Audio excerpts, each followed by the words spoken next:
Hello! Mega shoutout po sa lahat ng aking mga viewers. For today's video, gagawa tayo ng dalawang design, okay, ng tinapay. Una ay yung pabilog and the second one is yung dahon. And syempre, prepare na natin ating mga palaman. We have strawberry, ube, and chocolate. And classic na palaman. Okay, ayan sa inyong mga screen. And syempre, na hagip ng ating camera yung gumagawa ng Spanish bread. Ganyan lang po yung paggawa ng Spanish bread. Yan. Parang ulan lang yung ano niya, yung shape. And then, roll pababa. Panipis ng panipis. Okay. So, ako naman, mag-start na akong magbilog ng aking gagawing tinapay at ng ating bagong design. But before that, a quick preview muna kayo ng aking palaman. Chocolate yung una. Second one is strawberry. Next is ube. Yes, it's ube. And yan. Diretso na tayo. Sa pagpapabilog ng tinapay, dapat ay makinis and super tight. At sa aking unang design ay yung pabilog, binutasan ko lang siya na parang donut, ganyan, sa gitna. And then, pabilugin ko din yung palaman and i-push natin yan dyan sa center. Ganyan. Okay, bahala na kayo. Basta masarap yung tinapay ko kahit. Ngayon ko lang nagawa tong design na to, Charis. Oo, totoo. Ngayon ko lang nagawa to design na to. Kasi everyday nag-iisip ako ng bagong design. And then, syempre, yung paglagyan natin ng tinapay, lagyanin natin ng shortening para hindi dumikit. Lahat po ng ating baking dish man yan, mga hulmahan, ganyan, lagyan natin ng shortening para di dumikit yung ating tinapay pag naluto at isa lang sa oven. Yan. So, i-flash natin yan. Fast forward natin. Okay, para mabilis nating matapos ang ating paggawa ng unang design.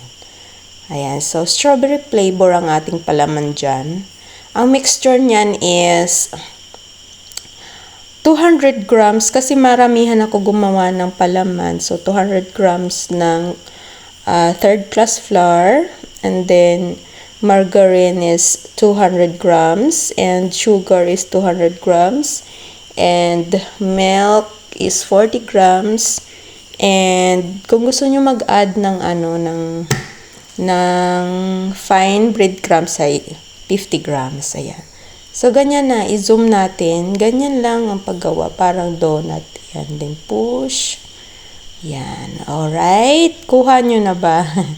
Okay, bahala na kayo kung gusto nyo lang ang ganitong design. Ayan. And then, add on tayo dyan ng streusels. After ng ganyan is shredded lang natin dyan sa top ng streusels. Ayan ang ating streusels. Okay. And, proceed na tayo sa ating next na design. Yung dahon na, yung outcome niya is nagiging isda. Sorry. Isda. Ayan. So, shape lang talaga ng dahon ng langka. Ayan, parang ganyan. And then, gamitan natin yan ng cutting natin ng bread like that. Okay? I-push na natin yung paggawa ng design. Kasi artistic tayo eh. Pag artistic tayo, madali lang tayong gumawa ng mga design yan. And then, pahabain lang natin yung palaman. Ganyan. Yung parang din siya, yung border ng dahon. Ayan. And then, tupi, ganyan. Parang yung buhok na tinitirintas, ganyan. Hanggang sa matapos nyo yung ginupit nyo, dough. Yan. Kuha nyo na ba? O, ulit-ulitin nyo na lang para makuha nyo. Ganyan.